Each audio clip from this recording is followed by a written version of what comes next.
And there we go. Good evening, everyone. Thanks again for coming. You're all streaming in quite fast, and we're expecting a lot of numbers here tonight, so there might be a few of you who are late. Thanks again for coming back for week 2 of conversations on racial equity. My name, as you know, is Erfan Daliri, and that's why you're here. And I am calling you from the land of the Palawa here on Lutruwita, which is also sometimes referred to as Tasmania. And I'd like to pay my respects to the elders of past, present, and future, and to acknowledge that wherever we are on this great continent that we call Australia, we are living on the lands of the First Nations people of Australia. Their sovereignty has not been ceded, and their connection to country has not been severed. And I'm wearing this tonight. Last week I wore the shirt "Always Was, Always Will Be, Aboriginal Land." This week it's the "We Support the Uluru Statement" shirt, and I'm gonna surprise you with a new shirt every single week. So thank you for Nuriku. Thanks, love the shirt. So tonight we're going to do a bit of a recap on some of the things we touched on last week, and we're going to go a bit deeper into some of those themes, and I'm going to introduce a couple of new themes. I've got a poll for you very quickly. I'm going to launch this poll just so I can get a feel for how many of you were here last week, how many of you have watched a recording, and how many of you were not here and you have not watched a recording, just so I know where we're at as a group.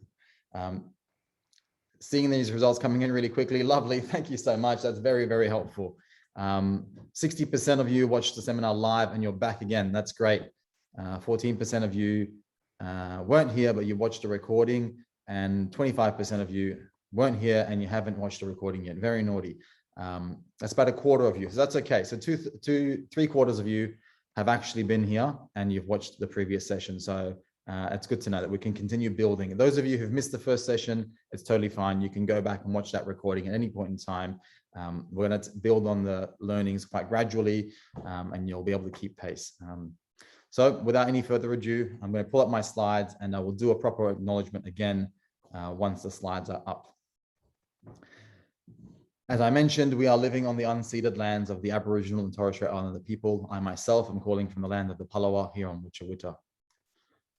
As I showed you last week, this map of this continent of Australia shows just how many independent nations with their own diverse languages, their own unique cultures existed on this continent prior to colonization. So our claim of being the world's greatest multicultural nation is actually, not quite a recent happening. This continent has always been multicultural because each one of these nation states had their own unique language and culture to begin with.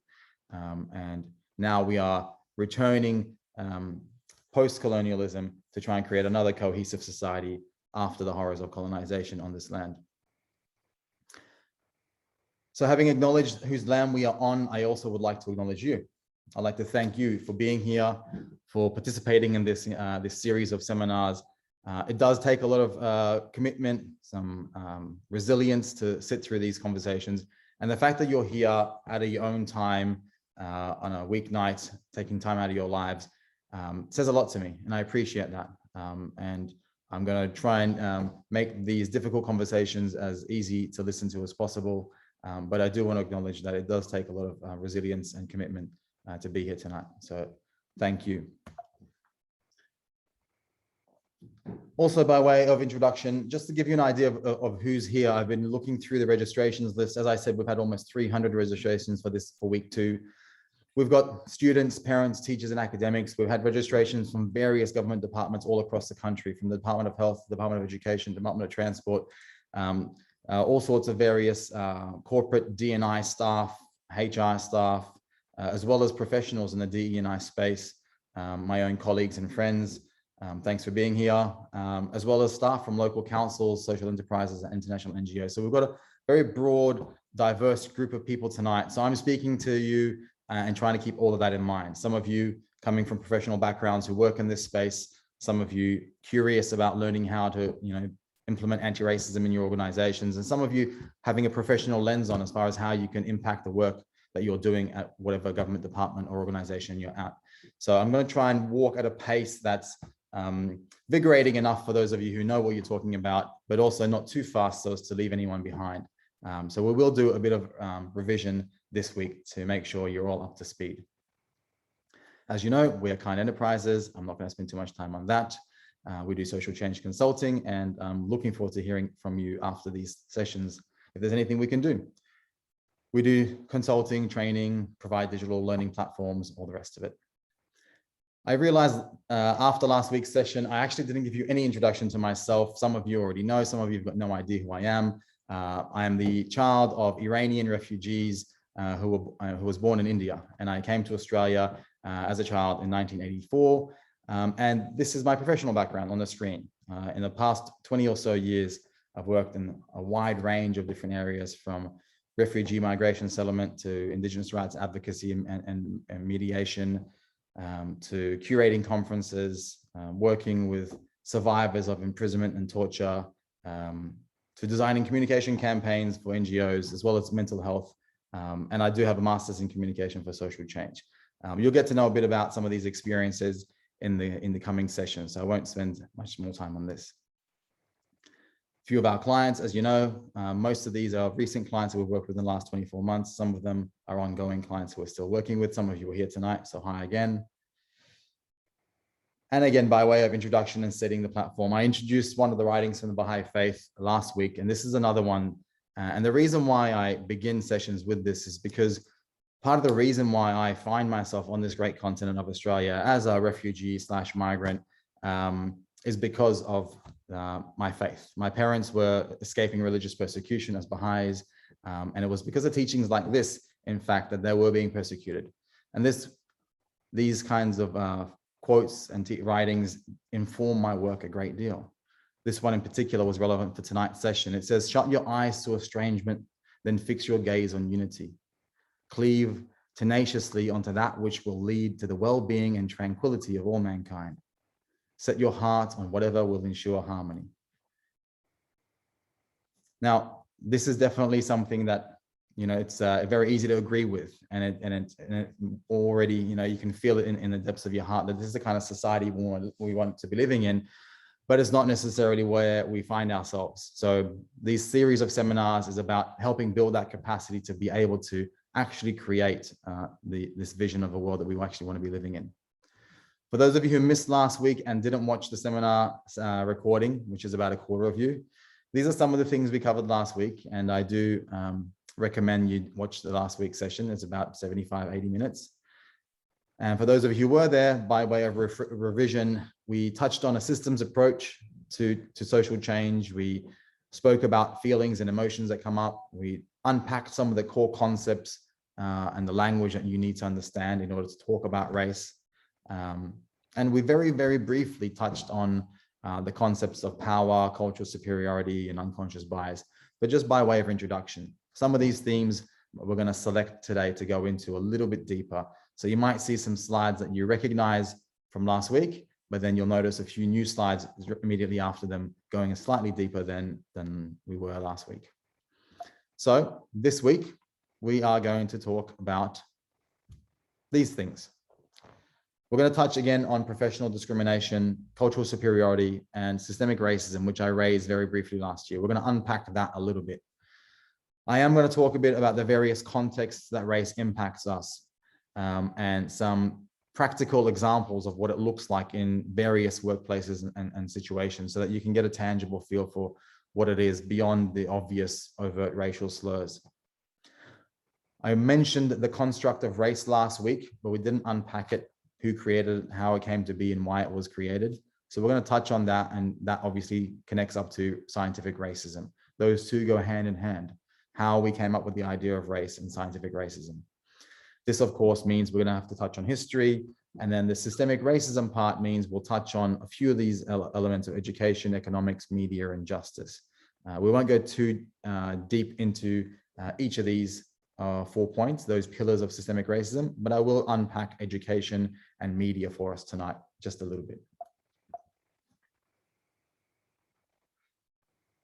In short, what we're doing this week, and I know some of you are very eager to address racism immediately, and I've had a few messages in the survey saying, I want to know how to implement an anti-racism strategy. Unfortunately, I can't rush you to that. If I want to teach you about quantum mechanics, we've first got to have a basic level understanding of mathematics. And then likewise, tonight's session, we're going to continue our second part of our introduction, so that you can learn how to recognize racism beyond the obvious overt prejudice that we often are familiar with. I want to sharpen your awareness of race dynamics and how it plays out in different situations, in different contexts, so that you can see and understand racism for what it truly is.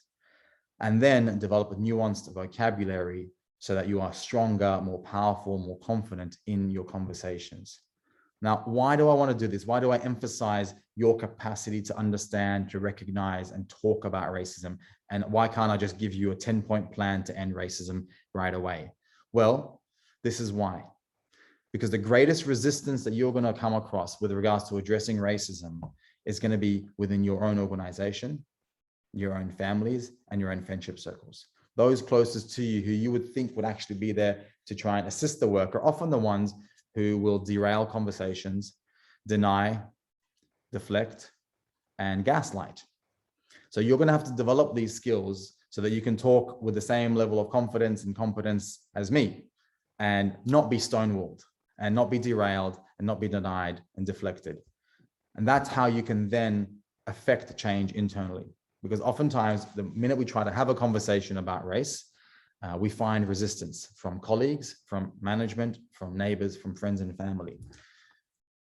And that's why this insistence on developing your capacity to be able to discuss it. Beyond that, you have to employ and engage a race equity expert to help outline a race equity strategy in the long term. But first steps for you is to get to know the content. As I mentioned last week, some of the learning outcomes are, learn about the construct, understand how it functions, build your confidence, etc. Now, obviously, these things are all just introductory. You might think that after 12 hours of listening to me, you'll be an expert in race equity, but unfortunately, you won't be. Just like watching 12 hours of nature documentaries will not make you a biologist or a zoologist. It's just about building your confidence to be able to discuss it, raise the issues, and hopefully one day engage someone like myself or one of my many colleagues who are with us here tonight. Last week, we touched on this concept of this disparity between the deeper spiritual, ecological reality of human beings. We understand scientifically, we have a knowingness spiritually, and we understand in environmental terms that we are in fact one, we're connected. Whether you want to talk about it on the quantum physics kind of level, whether you want to talk about ecologies and ecosystems, or whether you want to talk about an economic system, we are inherently connected. And yet, our oneness is not apparent in our physical lived reality. There is great disparity that exists. And again, very briefly, just a few of the examples. For the quarter of you who were not here last week, we're talking about these kinds of things, from very overt racial violence, from disproportionate rates of incarceration and child removal, significant disparities in health and wealth, right through to lack of diversity in the workplace, to unjust representation in the media, or just a simple lack of, right through to racial profiling by police, neighbors, security staff, retail staff, teachers. In all aspects of our life, we find that there exist disparities and inequities and injustice. So that quote that I first started with, which was talking about the tranquility and the harmony of the human race, is not quite here yet, which is why we are here tonight to talk about it, to unpack it and understand how we can get there. Another quote from the Baha'i writings, very briefly, on justice and unity. And last week, I compared one of these quotes to the systems thinking method of approaching social change. And we discussed how the writings of Abdul-Baha connected to systems thinking and systems change. Tonight, I'm going to parallel this quote with a popular rally slogan. Some of you might already know it, and you can probably hear it ringing in your ears. But I'll read the quote, and then we'll go to the rally slogan in a second. This one says, "The light of men is justice. Quench it not with the contrary winds of oppression and tyranny. The purpose of justice is the appearance of unity. And again, no radiance can compare with that of justice. The organization of the world and the tranquility of mankind depend upon it." Now, I want you to consider this and the parallel to the rally slogan of "No justice, no peace." Many of you have probably heard this. Many of you probably chanted this at some sort of rally or protest. And it is absolutely true and a perfect parallel to the writing that I just read out. You see, because peace requires unity. We can't be peaceful if we're not united. And believe it or not, we cannot be united if we do not have justice. And to expect any individual within your organization or a community within your society to be peaceful and united, or to pretend that they are united whilst they are experiencing injustice, is actually oppression. To expect people to be peaceful and united whilst experiencing injustice is not going to lead to long-term social cohesion. And it is straight out oppression. So we require justice if we want peace. And if we want to skip to the peace, love, and harmony part without justice, it's simply reinforcing pre-existing forms of oppression. Now, many of you, 3/4 of you were here last week, so we've did this. And I know that about 1/4 of you were not here last week because of the poll results. But this was an important part of last week's session, the emotional management tool. So I'm not going to go through it again, but I would like to remind myself to discuss this with you, because the conversations around race do bring up very challenging feelings for us. And this is why often we avoid it. We don't want to feel these emotions. And we did the exercise last week of what are the various emotions that can come up for us, and we acknowledged how broad the spectrum was, as you can see on the page in front of you, from frustration to self-consciousness, depression, sorrow, regret, anxiety. And it's important. I mean, every workshop that I run face-to-face, I start with something like this so that people can be aware that the emotions that they're feeling are legitimate and they're okay to feel those feelings, but it shouldn't derail the conversation. And oftentimes, as soon as I do this in a live workshop, you'll notice that the people up the back with the crossed arms who aren't engaging begin to uncross their arms slowly, and suddenly they're a little bit more interested and involved because everybody else has spoken of their emotions and we've had the conversation, and suddenly they realize it's perfectly okay to feel these things. But what's also important is to take responsibility for them, is to acknowledge when an emotion comes up for us, to write it down, to take note of it, and then to reflect on why that emotion came up and what it tells us about ourselves. Now I'm going to open up the chat function so I can see your comments and responses here. For those of you who were here or watched the recording, can you remember why it was those categories that we came up with that it was so difficult to talk about race? What were some of the various reasons or the groupings of reasons that we came up with? Any thoughts in the chat? Thank you, Saskia. Defensive responses. Yes, there was fear. Thank you, Carrie. What other thoughts have we got? Why was it so difficult for us to talk about race after we did that emotion? Shame, feelings of shame. Thank you, May. What else? Any other thoughts? Denial. Absolutely.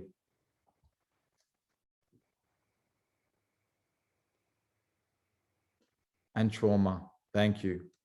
I'm going to show you the next slide while you're coming up with your other emotions and feelings that come up.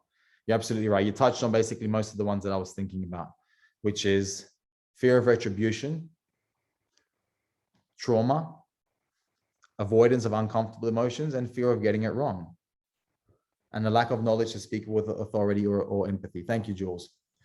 So these are the main groupings of reasons. There's a resistance internally to within organizations, families, and community groups. On the one side, there's a fear of getting it wrong. Those of us who don't know how to talk about race, those of us who never had to consider race going through life, those of us who grew up and went through school and education and work without ever thinking about race, we're afraid of getting it wrong and saying the wrong thing or being insensitive. But then there are others who have got a very deep awareness of race and how it functions in society and how it's impacted their lives, their families' lives, their entire community's lives. And they have another kind of fear. They've got a fear of retaliation or retribution. I'm going to ask you, anyone in the chat function, to say yes or no, or maybe, or whatever you like, to reflect on, have you ever been afraid to raise an issue of racism in your workplace or social setting for fear of what might the response be? Because of fear of retaliation or retribution? Yes, yes, for sure. Yes, yes, yes. Already, bang. Okay, so very quickly, a dozen of you have already said so.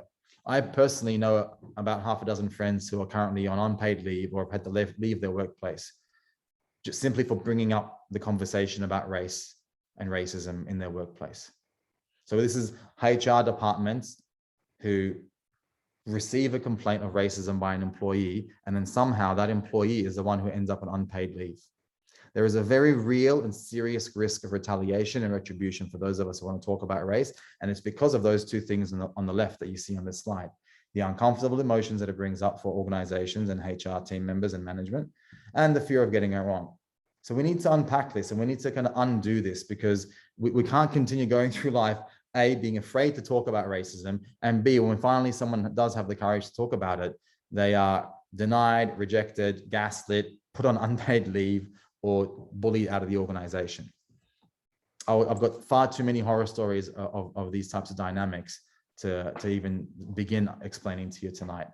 But I think it's important that we acknowledge that this is going on, and we need to get better at talking about it. And those who asked about how to be an active ally on the questions that you added in the survey questions, many of you asked that. What is one practical thing that I can do? What is, I'm going to stop the screen share just so I can see your faces for a second.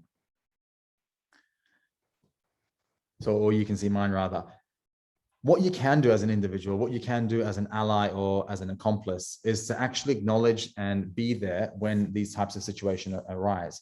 And be aware that sometimes, even though there are slightly inappropriate things into your perspective that are going on, the quote unquote person of color, or the quote unquote diverse person, and I'll unpack why I do that later on. I really dislike those phrases.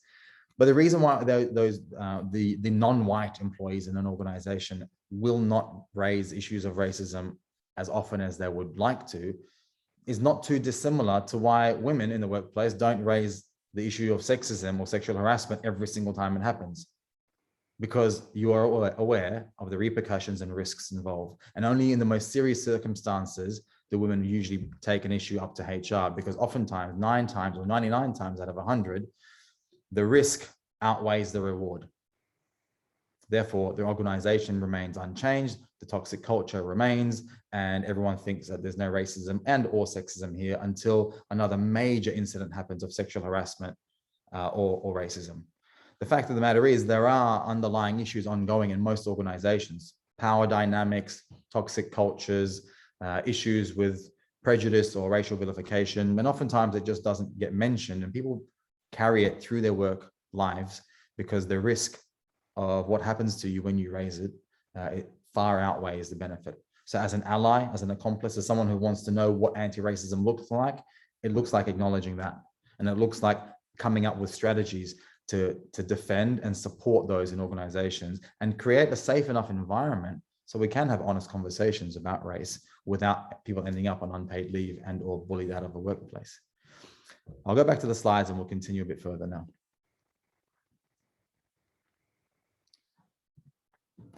Now, last week I asked you this: why do we need to discuss race? And I proposed to you that it underpins the core functions of society, all functions, education and media and everything else. And I connected racism to all of these dot points that you can see. And some of you would have been nodding your heads profusely, and others would have been possibly scratching your heads, wondering how on earth is racism connected to climate change or profit and productivity or, you know, environmental loss even. So what I'm going to do is I'm going to now put it to you. I'm going to ask you, I'm going to see if I can open up the chat function again, so I can find out how we're going. I'll share the results with you in the chat. No, I'm going to end that. What I'm going to ask you is, how is, I'm going to pull up the slide so you can see it, racism connected to these things, to climate change or economic injustice or educational outcomes? I want to tap into the intelligence that exists in this group, because you already have vast experiences, both lived experience and professional experience in these areas. What are some of your thoughts? And I know some of you are probably going to take a little while to type up your thoughts. So I'll keep speaking for a minute or two until your results start coming in. But I want to hear from you. How is racism connected to physical and mental health? How is it connected to climate change? That's probably the one that's most unknown to a lot of people. The educational outcomes. What are your thoughts? I know some of you are probably writing a thesis right now because no one's quite pressed enter yet on the chat. Climate change, First Nations people will be impacted the most. That's a great realization. One cultural viewpoint dominates. Thank you, Daniela. I want to talk about the climate change one while other thoughts come in. First and foremost, about the climate change one, there's this idea that climate change will impact, previously colonized nations or currently colonized nations or people from lower socioeconomic backgrounds and people from nations who didn't contribute to climate change. That's true. So the outcomes of climate change will impact the global South, quote unquote, or people of color disproportionately. I want you who are in the chat to read your other participants and colleagues' comments in here as well, because there's some valuable information in here. But what I want us to not forget is that the creation of climate change is also connected to racism. And I'm wondering if anyone's mentioned that in the chat just yet. It affects poorer nations. We know that, right? First Nations people, Bangladesh, you're mentioning this all in the chat here that I'm reading, poorer nations. BIPOC pay a higher price in any aspect of anything happening. Thank you, Saskia. They do. People of color, non-white Australians, non-white Americans, everywhere in the world, paid a higher price during COVID. They pay a higher price during war. They pay a higher price during economic downturns. They pay a high price in climate change. Absolutely true. All of these issues happen on stolen land. Thank you, Joanne. Building industrial facilities in low economic communities. Thank you, Fatima. That's another one that connects economic injustice with racism, right? Because we take advantage of lower socioeconomic nations to provide cheap labor for us, for example. That's always based on race. But what we often overlook is that climate change not only impacts people of color globally more and disproportionately, it was actually created as a result of racism as well. Capitalism and pushing indigenous communities has created climate change. Thank you. Yeah, Ebony. That's exactly the point I'm making. So it was the ideas of resource extraction, burning of fossil fuels, colonization and removal of resources, and the economic construct that we now have, which was one particular worldview that dominated and overtook other worldviews and demonized other worldviews, that led to the climate crisis we're now facing. Because other cultures, both First Nations here in Australia and other diverse cultures across the planet, have different ways of relating to the planet.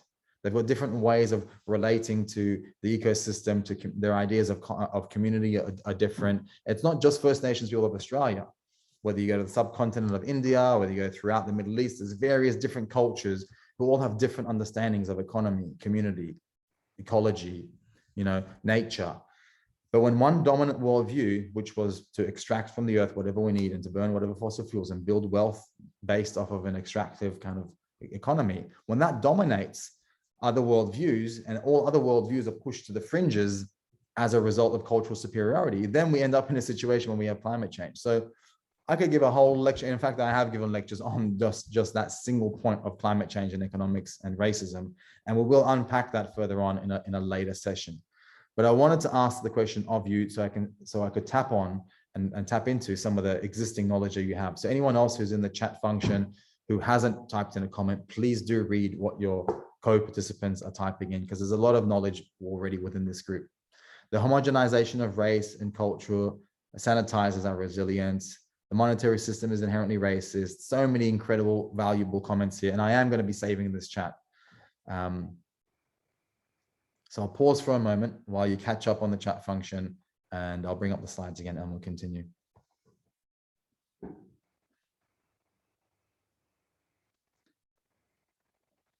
Last week, we touched on this idea that the essence of racism is power. And as much as we like to think sometimes it's about prejudice or racial vilification, at the essence, at the core of it, when you boil it down, you're left with this idea that it's actually about power and superiority, and namely cultural superiority.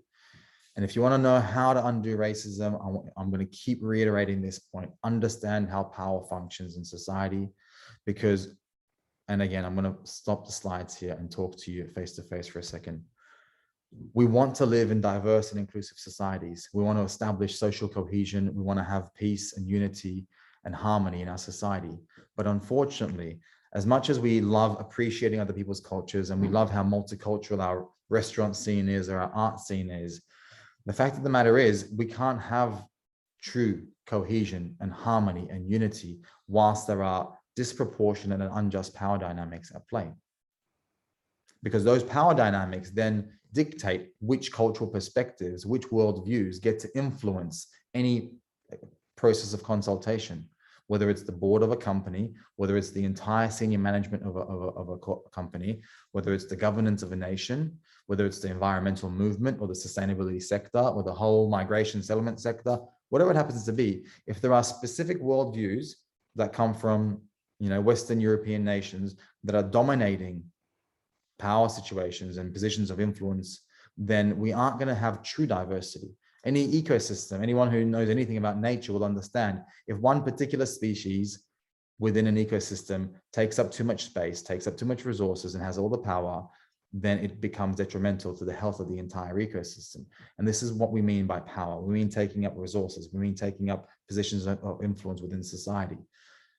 And that's why it's connected to diversity and inclusion and social cohesion, because those things can't be achieved when there are such gross disparities of health, wealth, influence in society, and such an obvious lack of cultural representation and ethnic diversity in positions of decision-making. And this is something I help clients with day in, day out with regards to their organizations. And that connects back up to productivity and profit and retention rates and all the rest of it. And we're going to have a session just on that in the coming weeks. Now, I'm going to show you a couple of these images that I showed you last week, but we're going to go a bit deeper this time. So oftentimes when we think of racism, we think of these things, and I'm going to go through quickly because these images are not nice to look at. The transatlantic slave trade, we think of colonization and genocide, or we think of white supremacy and Ku Klux Klan, racial violence, or this type of racial violence, right? The jeering and the booing and the bullying and that sort of stuff, right? And it makes us feel better sometimes to think that that's what racism is. Therefore, there's no racism in our community or in our organization or in our society until these things pop up again. But it's not that. And this week, I'm going to unpack this a little bit further. Last week, I showed you a few quick images and we're like, this is what it is. Now, this week, we're going to unpack it further and we're going to understand what racism looks like in various contexts that are relevant to each of your potential sectors. And I'm not going to obviously cover every single sector in society, but we're going to try and touch on a few different contexts within which race functions. Now, in the workplace, racism can look like this: a simple lack of cultural diversity in senior leadership and senior management positions, or in a government department, in a school, university, or social enterprise.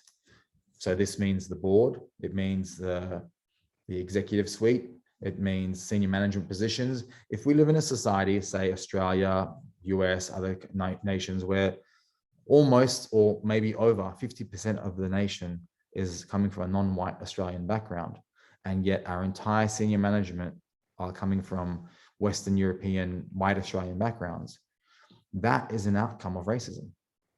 There is no two ways about that. There's no umming and erring. It doesn't require somebody to drop a racial slur. The fact that all positions of influence and power in a particular organization, or the majority, are taken by a specific demographic, that is an outcome of what racism can look like. And then why does that happen? Well, we'll unpack that in a second as well.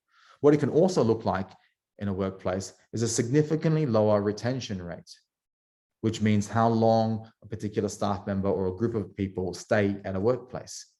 Now, again, I put people of color in quotation marks because I don't like that phrase, and I'll talk about that again later. But when non-white staff stay at an organization less on average, significantly less on average, that means there's something going on. If your white Australian staff are staying for 8 to 12 years on average, and your non-white staff are only at your organization for 2 to 6 years, which is data that's been collected from various organizations, then there's a dynamic there that's playing out. There's an issue there. Now, we already understand this with regards to gender. Companies and organizations are at the forefront of the gender justice movement. Any organization who's trying to create an inclusive workplace along the lines of gender is beginning to collect data with regards to the average length of stay of employees along the lines of gender. And they find that male staff stay longer than female staff. There are various reasons for that. Some of it is because of the repercussions of simply bringing a child into this world. Some of it is because of toxic cultures. Some of it is because of the fact that there is a very difficult or challenging career progression for women as opposed to men in the workplace. So working out the average number of years that people stay at a company tells you how well they're going with regards to creating a culture that's inclusive along the lines of gender. The same thing is now what we need to begin collecting along the lines of race, because we'll begin to see very stark differences with regards to retention rates when it's along the lines of race. So Just as we understand it with regards to gender, we now need to understand it and address it with regards to cultural diversity at work. How does this happen? How do we end up with these, some of these racist outcomes at the workplace that I'm talking about? Well, unconscious bias in recruitment. There's a whole training session that I can run on unconscious bias, which we're not going to touch into tonight, but we might include that in this 12-part series. There's performance review processes that are unjust, both along the lines of gender and then again along the lines of race. So if you're a woman of color, there's a double layered kind of like inequitable performance review process for you, because women get judged differently to men in performance review, as do people of color. And that's how racism and that's how lack of career progression begins to come about. That's how retention rates are impacted. Then there's all sorts of other things, like when there is overt prejudice and it's left unaddressed. There's an individual, maybe it's 1% of the organization, maybe it's 0.5%, maybe it's just 1 in 1,000. But if that person remains within the organization and that behavior is left unaddressed, that impacts the culture of an organization like a drop of poison in a glass of water. So it doesn't require it to be overwhelmingly the population of the workplace to be racist. When a small number carry subtle prejudice and overt prejudice and it's left unaddressed, that sends a much stronger message than just asking your employees to do some cultural diversity training. Allowing individuals to remain in an organization whilst carrying prejudice is a much more powerful effect on culture. And then, of course, the lack of diversity that we mentioned. A lack of diversity is a feedback loop. A lack of diversity means people of non-white backgrounds are less likely to apply to work at your organization. They're less likely to stay longer at your organization, and they're less likely to progress. So it has this negative impact that kind of forms a feedback loop. Sometimes racism can look like this. At school, it could be the curriculum that teaches about certain nations and cultures and perspectives and historical events, whilst not teaching about certain others, or misrepresenting and or sanitizing history. The curriculum is a significant way in which racism remains in overt and subtle ways. When we talk about the discourse of discovery, what we mean is any content that still says Australia was discovered by such and such person.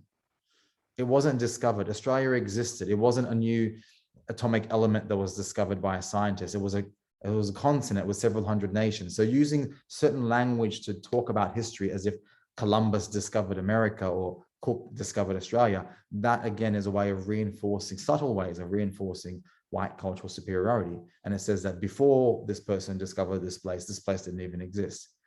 So this discourse of discovery is something we need to address. The proportion of whose history we teach and whose history we don't teach. So Eurocentrism is something that comes across in education a lot, which is this hyper-focused, hyper-vigilant, hyper-aware awareness of like England, Ireland, Scotland, France, and all of Europe and all the rest of it. But then the rest of the world becomes this vague kind of like yellow, brown, black, like that's Africa and Asia. And we don't really much know the details of everybody else. But we have a significant number of details taught to us through our education system about what happened in Europe. That is a way in which we can reinforce cultural superiority. And then in effect, racism continues. There are so many ways. We could speak hours and hours on how racism plays out in a school. Another couple of very short ones. You're going to be horrified. Some of you might not be willing to believe that this is what happens, but in schools in the United States and in schools in Australia, I've spoken to teachers in Australia who have asked students to vocalize the N-word when reading some of the texts. Even when the student resists and says, I don't want to say this out loud, there are some teachers who insist that the student says this out loud in the classroom. I mean, there are so many issues with that. There is the fact that the text probably shouldn't even be used any longer. It's outdated, it's old, it's written by an old white male who's no longer around, and it's used to talk about race. Well, there's plenty of New York books written by people of color who have experienced racism. So the content is one, but then the vocalizing of the N-word is the next level of the problem, which is, oops, that shouldn't happen at all, ever. Then there's the resistance when a student says, I don't want to vocalize the N-word, and the teacher insists they do. And then the fourth issue is when that's raised, that's brought to the attention of the teaching staff of that school, nothing happens to the teacher. They continue to be allowed to teach. I'm not going to say what the N-word is Anthony, but I'm sure someone can, if you can Google the N word, it'll pop up for you very quickly. And teachers are left to maintain their own prejudices sometimes without any retaliation. And that sets a cultural tone as well. So there are many ways in which racism exists without it literally being somebody telling somebody to go back where you came from or calling them a word. These are some of the reasons why these types of things can happen. The outdated reading content and curriculum. And no proactive approach towards the context and the content. There's a lack of diversity in teaching staff, which then reinforces cultural superiority as well. And then sometimes there's the denial of race as an issue whatsoever. So like, no, there's no racism in this organization. There's no racism in our school. Some schools will outright say, no, we're a predominantly white school. There can't possibly be any racism, as if the mere, lack of existence of people of color means there can't possibly be racism. Again, talking about how subtle racism can be in a school environment is a much, much longer conversation. But just because we haven't had a racial slur used doesn't mean that a student has gone to school and not experienced racism in one way, shape, or form. What does it look like in public policy? What does racism look like in public policy? Sometimes it could just simply be the act of trying to treat everyone the same. Any policy that says we're going to apply a blanket approach to a social issue and ignore any pre-existing inequities that exist within society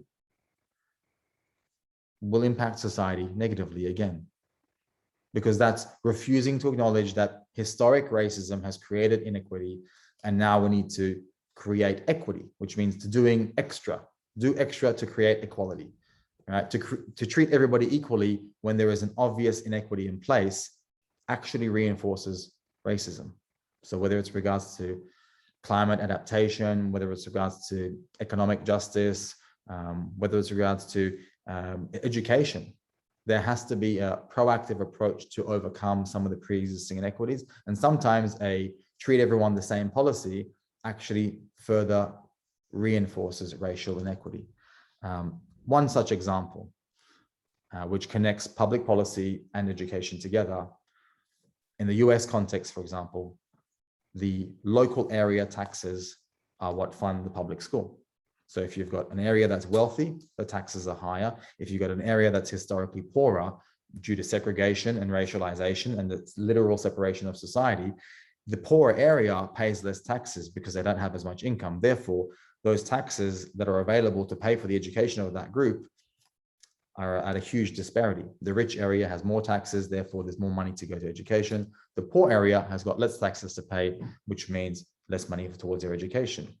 That's the legacy of redlining. Thank you, Radhika. That's absolutely right. We could talk about redlining if we wanted tonight as well, but that's going to take us down the US path. So that policy there, which is treat everyone the same and the local taxes cover the cost of education, actually reinforces inequity, because those with better facilities and high quality education will end up doing better in life, and those with lower resources, less access to proper education, end up falling behind further and further. And that again creates another positive feedback loops that re-entrenches social inequity simply by applying a let's treat everybody the same kind of policy. So anyone who's in a position to influence policy, sometimes you've got to apply the race lens so you can understand what pre-existing inequities exist and how do we need to actually put a little bit more balance over here to create equilibrium. And again, we can have hours and hours of conversations on public policy and its role. Sometimes racism in public policy can look like hesitancy to implement policy or even discuss the implementation of policy that would address an issue that disproportionately impacts people that they call minority groups. So sometimes there are many different examples of various groups calling for policy change or an application of a policy that's required because of an issue that's disproportionately impacting a certain group. But then there's hesitancy. Oh yeah, no, we don't really need to address that because that's not affecting what they like to call as the majority. What they like to presume is the white Australian majority. Until it impacts that group, there's no real urgency. That kind of hesitancy and this idea that there's white Australians and then there's minority groups, just that type of thinking is racism in and of itself. There's no such thing as white Australians being real Australians and then minority groups being minority groups. There is no Australia without minority groups. In fact, what we call minority groups make up 50% of the country already, first and foremost. Secondly, we're already living on the land of 500 other nations. So any hesitancy to implement public policy that would mitigate negative impacts to non-white groups, again, is an example of a sentiment that we refer to as racism.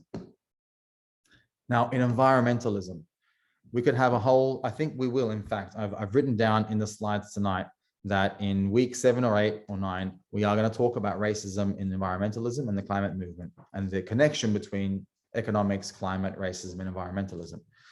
But racism exists in very subtle ways in the environmental movement as well. And it can be simple as this: organizations, reports, movements, and even public events that exclude, simply by lack of representation, people from non-white backgrounds, while consistently centering white Australian and Eurocentric perspectives, theories, authors, and ideas. This is something that anyone who works in sustainability, regenerative agriculture, environmentalism, climate action movement, you'll be fully aware that it is an overwhelmingly white space. Sometimes by choice, sometimes it's intentional. Sometimes the people we platform and center, whose thoughts and ideas we share, are always white. Any thoughts on it? If you got any thoughts on that, please also do chuck them into the chat, because I know some of you do come from the climate space, from the sustainability space, and I am checking the chat every now and then. This is how sometimes environmentalism and the environmental space can perpetuate racism as well, but consistently centering certain perspectives and then treating others as fringe ideas. I mean, the very term tree hugger, I'm not sure if anyone is aware, the very term tree hugger comes from India. The West didn't even have that phrase until in the 1700s, a bunch of Indians who were being colonized at the time started hugging trees. And then, of course, there was the Chipko movement that Vandana Shiva speaks about in her documentary as well, the women who would hug the trees to protect them from being logged. So for several centuries, the concept of tree hugging was an Indian thing, but now it's been appropriated within the environmental movement, and we think it's a Western thing. So we actually do take a lot from civil disobedience, in fact, from Gandhi and his work and his legacy on civil disobedience. We now apply that in the various climate movements, but then there's no acknowledgement of the fact of where this actually comes from. What about the healthcare system? Those of you who come in from the healthcare space, I know there's a few of you, you'll be aware of this, but this is for the awareness of others who don't work in healthcare.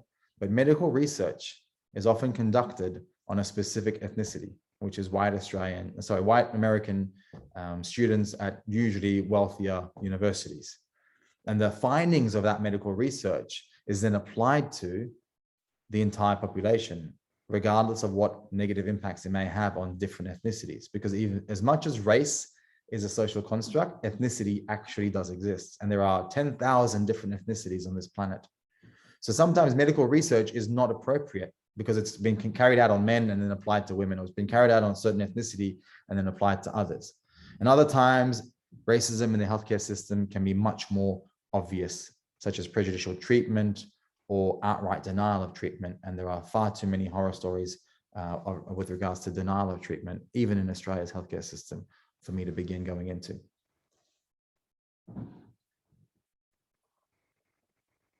Yeah, someone just explained in the chat, a story about their mother, so you can check on that one. There is immense amounts of racism, whether it's subtle racism in the medical research space, or whether it's overt racism and denial of healthcare in the medical space. Now, we spoke about the construct of race last year, and heads up, I want to ask you in the chat, let me know who's familiar with and feels like they're competent with the construct of race and who isn't. Just yes or no. I haven't created a poll for this one, so just let me know. Are you familiar? When I say the construct of race, do you know exactly what it means, where it comes from? And if you don't, say no, just so I can see where we're at as a group. I want to see some no's as well. If you're up, there's one no, mostly yeses. Some people said yes and no. Mostly yeses. Any other no's? Anyone else not familiar with the construct of race?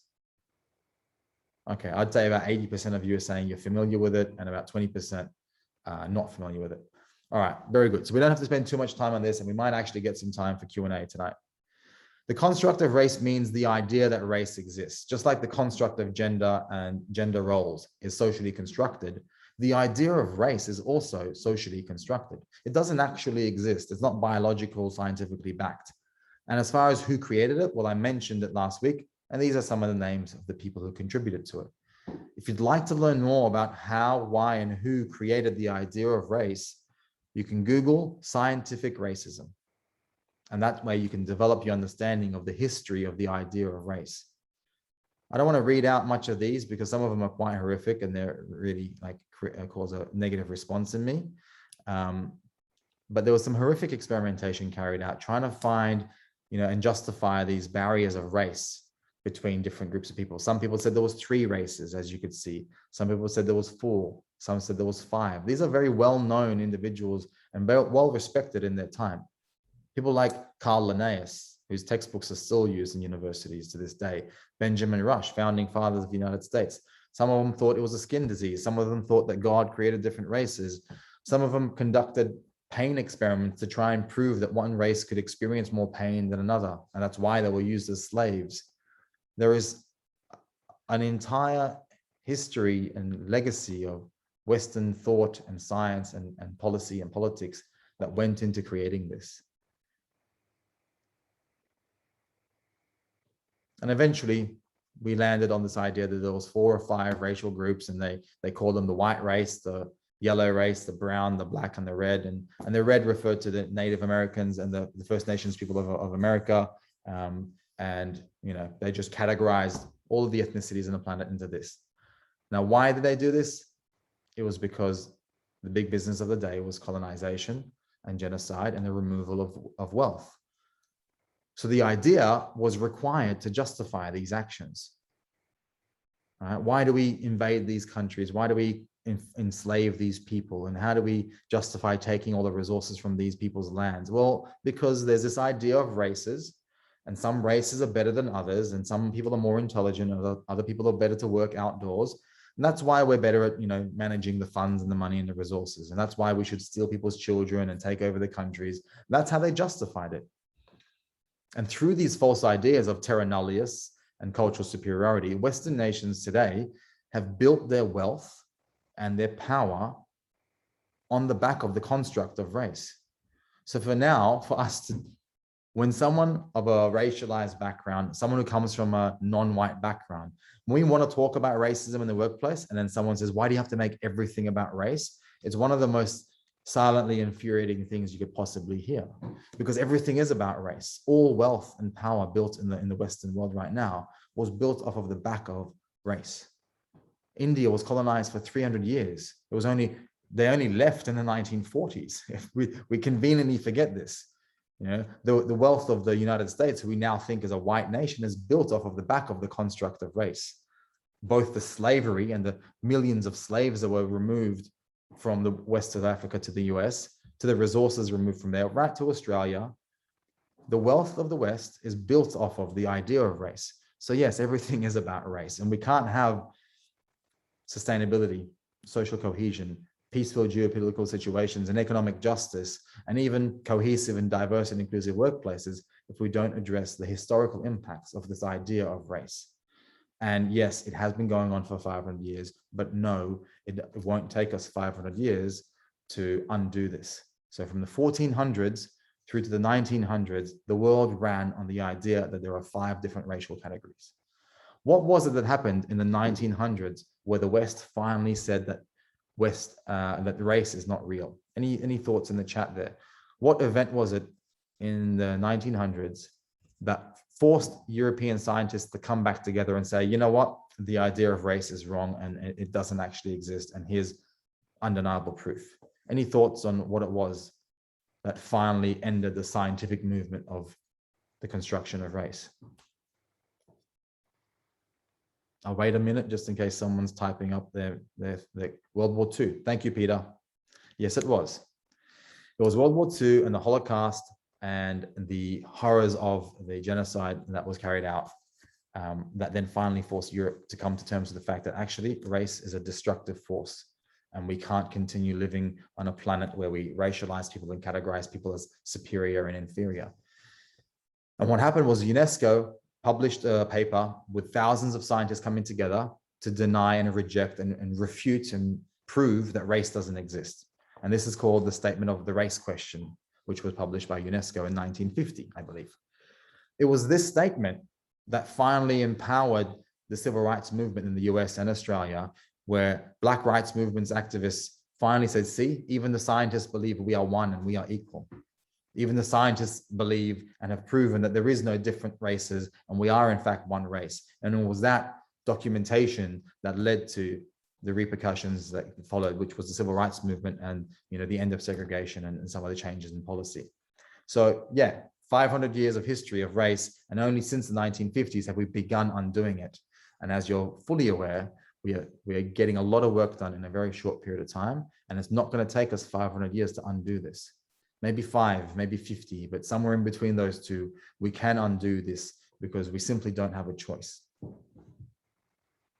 So that's what we mean by the construct of race. It was created, it was constructed, and all of the inequity and injustice that exists in the planet right now along the lines of race has a history. It's not just people not liking each other, like, oh, go back to where you came from. It's not quite as simple as that. It's about wealth and power and inequitable life experiences.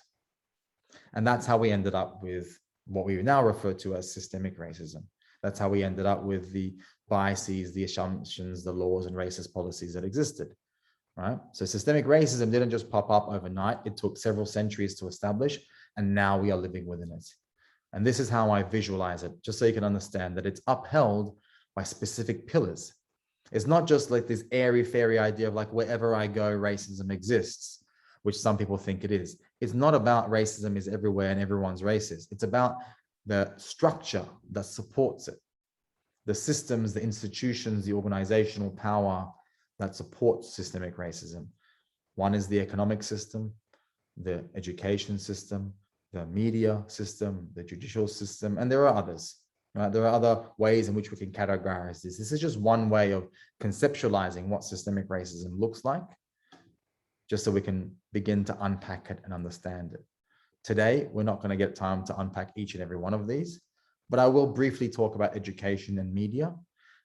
I am working with people in all sorts of spaces right now to talk about systemic racism in the economic space and the judicial space. So we're very proudly working with the Department of Justice in Tasmania.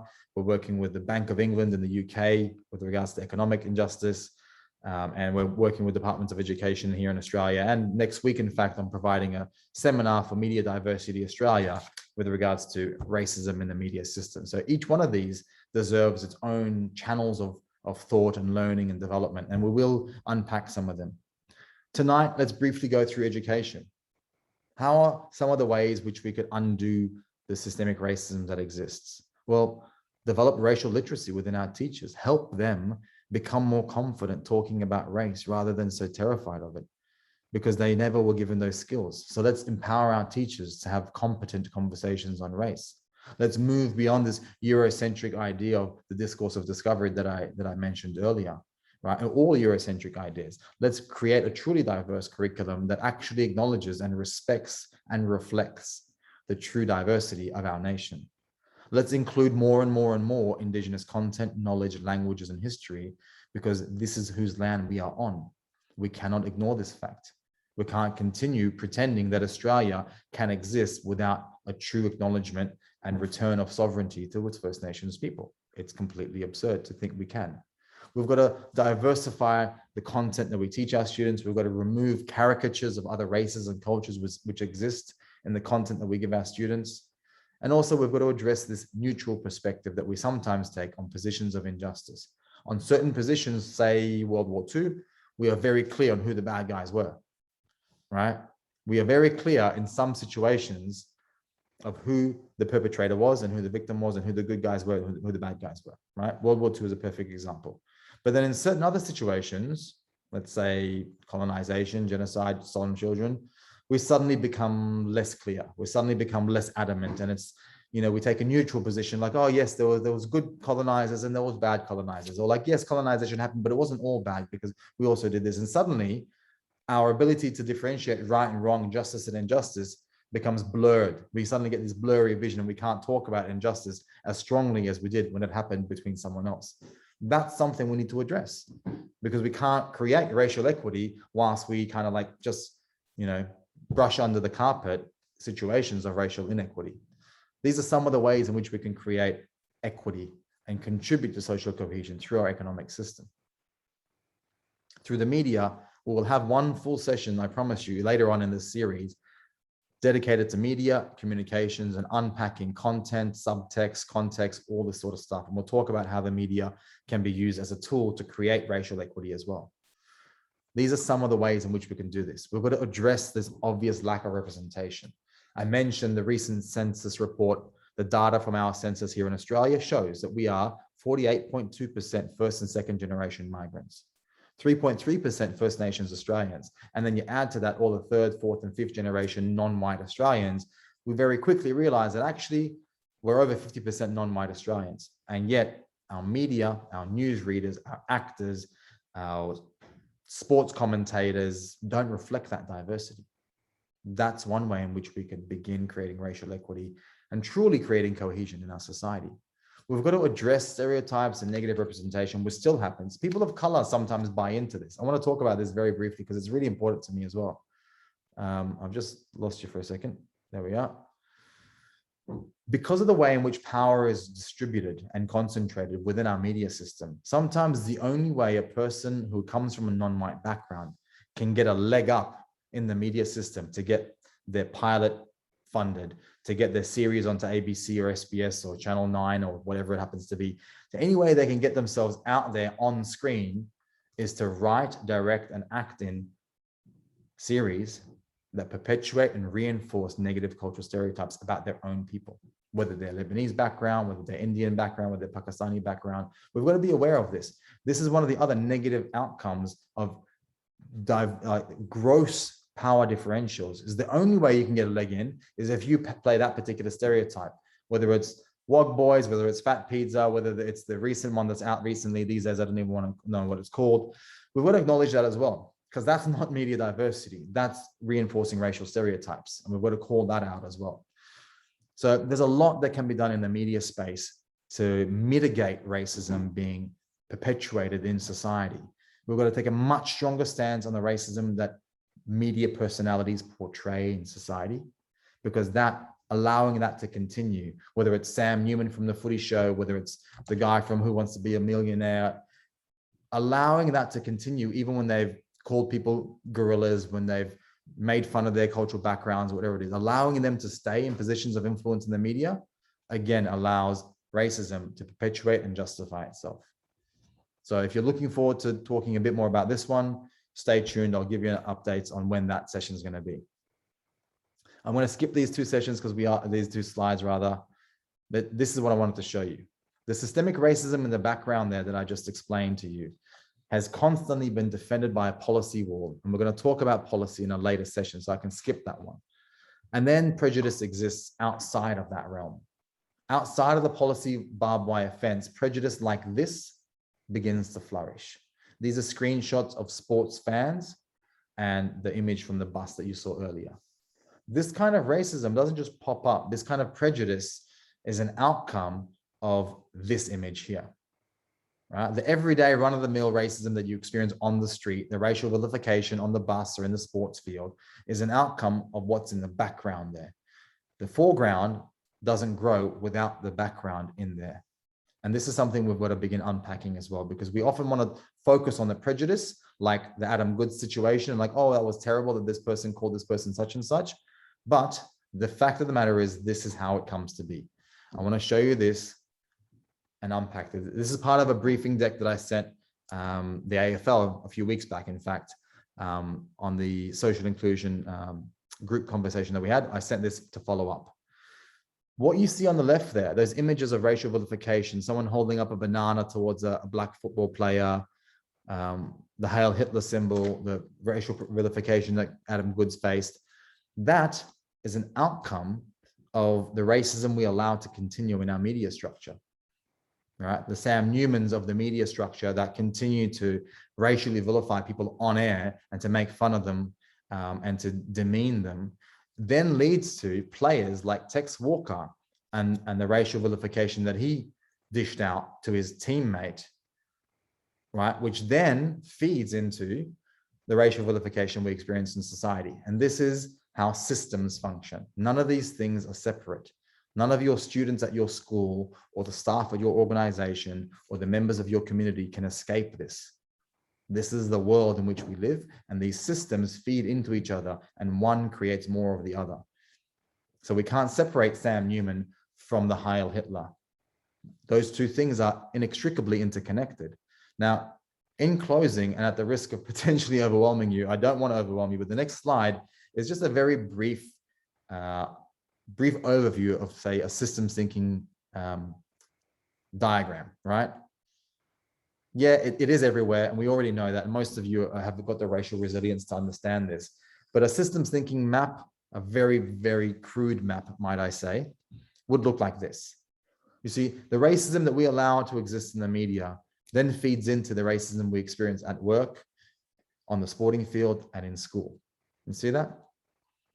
That racism that we experience at work then leads to economic disadvantage, as I described earlier, right? From lack of retention rates to lack of diversity in leadership groups to terrible career progression. You know, that's all economic disadvantage, which leads to racism in positions of power, you know, white cultural superiority in positions of power.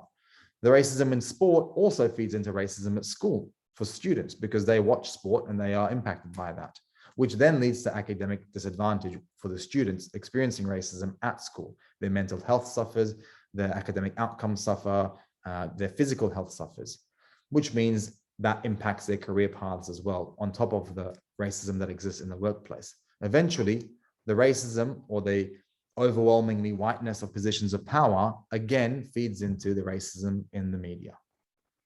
This is how systems work and function. And whichever part of the system we fit in, we can have a positive impact in society. We can create some change in the microcosm of the system that we are in. Someone commented here, school dropout, mental health issues for students experiencing racism. Yes, these things are all interconnected, from our media to our sports to our school educational outcomes for students. This is one of the slides from last week. You know about that. You know about this. We've covered this one as well. Now, in closing, I wanted to show you this again. I gave this to you as homework last week, and I wanted you to reflect on the different ways in which these two people were treated. I'm not sure how many of you are AFL fans and how many of you actually know much about the Taylor Harris situation. Obviously, if you work in the gender equality space and the domestic family violence space, you're probably fully aware of the Taylor Harris situation. If you're a sports fan, certainly if you're an AFL fan, you'll be fully aware of the Adam Goodes situation. So what I want to ask of you in the comments in the chat is to tell me, those of you who are aware, what are the ways that you could reflect on that you might have noticed that were different in the way in which the media responded to each of these situations? Because both of them were examples of horrific sexism and racism in their workplaces, right? From non-players, right? From outside of the sports field. One experienced horrific sexualization and sexism online, Taylor Harris, and the other, Adam Goodes, experienced an entire year or more of racial vilification from the audiences, from the media structure, and eventually forced him into retirement. Anyone aware of the difference in which they were treated by the media structure? Anyone want to highlight that? I know I've got a couple of colleagues on here who are fully aware of the Taylor Harris situation and the Adam Goodes situation. And while they gather their thoughts and they type something in the chat, keep an eye on that. The way our media structure responded to the Adam Goodes situation was one of complacency, hesitancy, mocking and laughing, taking the side of the racist spectators, questioning his use of the invisible spear and calling that violence. There was an immense amount of mockery and hesitation and resistance and just snubbery around Adam Goodes, which is why the issue continued for so long and eventually forced him into early retirement. Thank you. Marika, you mentioned Adam Goodes was not taken seriously. Get back into your box. Thank you. That's exactly right. The get back into your box statement. This is something that happens again with Main White as well, right? I'm going to show you Main White on the next image if you don't recognize his face. He played on Neighbours. He did a spoken word piece on TV recently. They're respected and they're loved as professionals in their field, whether they're AFL players, whether they're actors. But the minute they want to highlight issues of racism, for many of us, and you saw your own co-participants on this channel chatting in the chat function earlier, talking about what they face when they talk about racism in the workplace. The minute we want to raise those issues, it's get back into your box. How dare you? You should be privileged. You should be honored. You should be humble that we've even allowed you to. These are the kinds of rhetorics that we have to deal with. Get back in your box. Conversely, Taylor Harris, as she should have been, received the full support of the media instantaneously from radio, television, newspaper, everybody, arms linked in defense of Taylor Harris. The police were involved. People making racist, lewd sexual comments on social media were found, hounded down, right? And everyone was held accountable, and the entire society came to the defense of Taylor Harris, other than the handful of gross men who are sexualizing her because of this photograph, this very photograph. And that is the proper response of a civilized society. That's the proper response of any evolved society. But that response that Taylor Harris receives is not afforded to those who come from non-white backgrounds. And this is one of the heartbreaking realities of our society. And simply talking about it is one of the ways in which we can begin to move toward becoming anti-racism. Because for a long time, the media structure, our teachers, our policy advisors haven't had to talk about these things. We haven't addressed it. I mean, I can barely imagine how many people would have even put these two images next to each other to even unpack this dynamic. It's these types of conversations that I want you to be having with your friends, with your family, with your colleagues. Understand how race does exist, even when we think it doesn't, right? This is another example, right? Main White performed the spoken word piece on the ABC, and Grace Tame gave side eye to the Prime Minister. Both of them were in their rights to do so. Both of them had the right to be able to express themselves however they want, whether it displeased somebody or not. Now, in certain parts of the media, Grace was demonized for what she did, right? But in certain other parts of society, everybody jumped to her aid. Everybody realized how toxic masculinity was being portrayed here, how sexist the media structure was. People were called out left, right, and center. Blog posts were written, podcasts were done about it. Everyone on the left sides of society fully understood that Grace was fully within her rights to give the Prime Minister side eye. Whilst Main White was subjected to racial vilification online because of that spoken word piece, and there wasn't quite as strong a response. People weren't quite as ready to jump in front of the mic for Wayne White and to say he was fully within his rights to perform that spoken word piece. These kinds of differential behaviors, this parity that exists, is another highlight of how deep it runs. I'm going to stop the screen share now and come back to you for a moment after I've shown you this. Here we go. These are some of the things we're going to cover in the coming weeks and what you've got to look forward to. We're going to talk about the workplace specifically. We're going to talk about public policy and DE&I in the workplace. We'll talk about cultural awareness training in one specific session. We're going to unpack the difference between ethnicity, race, culture, worldviews and perspectives, all that sort of stuff. We'll have one full session on unconscious bias and how to rethink justice and what is social justice as opposed to, retributional justice. We'll have a conversation on intersectionality and gender dynamics. We'll talk about education and academia. We'll have one full session on just that. And then we'll talk about racism in economics, climate change, anti-racism, and the media as well. And I've got 3 guests that I'm going to announce next week as well, who are going to come and talk with me, maybe in person, maybe online, on different areas that intersect in these areas. But I want to end with this sort of thought, because in the comments that you left in your survey, some of you did mention some of the things you want to specifically answer. And I do take that on board, and I've tried to embed some of those responses into what I've shared with you tonight. So some of you may feel like you've had your questions answered. Others are still probably waiting for them because there's a lot here. I had 2 pages worth of notes that I took. But one thing that I did notice was that there is a great sense of urgency within you. Of the 100 or so people who completed that survey, I noticed a strong sense of like, what can I do? How do I come up with an anti-racism strategy? How do I implement anti-racism right now? What are the practical things I can do immediately?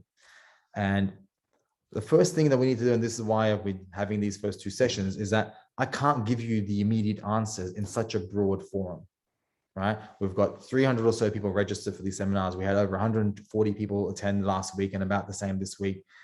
And I can't give you really specific solutions because you're coming from, as I said, Department of Justice, education, transport, healthcare, social enterprises, migration, settlement services, teachers, students. So we're going to need to have more in-depth conversations on certain things, which is why I've got those other headings there for you. But what you can do is to begin building your awareness of how it functions, how race functions in society, and how we are often sidelined, derailed, and silenced. As you build your confidence in the vocabulary, the language, the history, the historical fact to back up your current facts, you become more confident speakers, and you're able to raise these issues and then support those people in your organization who raise these issues so they're not run out of town. These are the first few steps. I can't give you the top 10 kind of like checklists of things to do to come up with an anti-racist strategy, because it'll be different for school teachers as opposed to public policy and Department of Family and Communities, or if it's an environmental organization. It's going to be all very different strategies, but I have been focusing on some of the core elements, which is the subtleties of it, the power dynamics of it, the history of it. So I know you've got some of you want specific solutions, and that's what my email is there for. I'll type it in again, Erfan Daliri at kindenterprises.co. Reach out to me if you think there's something that I can do to help your organization, to help you individually. If you've got a message of thanks to send through, whatever it is, I would really appreciate hearing from you. I'm just going to check that was right, enterprises.co. Yes, that's my email there. So feel free to save that, write to me. I look forward to working with as many of you as possible, but also I look forward to hearing from you. If there's questions you'd like specifically touched on, I'll try and do that. If there's messages of thanks you'd like to send through, we've gone over time by about 7 or 8 minutes, but again, you're all still here, so I appreciate that. And that concludes our second session and the part 2 of our introduction. So with last week's content and this week's content, we've now got a pretty well-rounded introduction. We've laid the groundwork, so now we can go into more specific, detailed areas of the workplace, education, media, et cetera, et cetera. So I'm hoping that was helpful for you. I'm certainly really enjoying myself. It feels good to be talking to such a big group of people, even though I can't see your faces. And I really do, from the bottom of my heart, appreciate you taking time out from your lives to be here and to listen to these conversations so you can to talk about and address racism in your own context. It means a lot to me, and it makes me very hopeful for the world to see so many of you online at this time of night talking about racism. So lots of love to you all. Please do send messages. I do need to hear from you to calm my nerves, to know how I went. I'm very nervous about not offending people, not upsetting people, not being too abrupt. So to ease my nerves and anxiety after this session, do send me some messages to let me know how I went, because that's one of the biggest concerns I have, is to run through this stuff too quickly and upset anybody. So if you've enjoyed the session, if it's been helpful, please do let me know, and I'll stop the recording here, and I look forward to seeing you all next week, and bring a friend with you, and I look forward to seeing you then. Lots of love, everybody.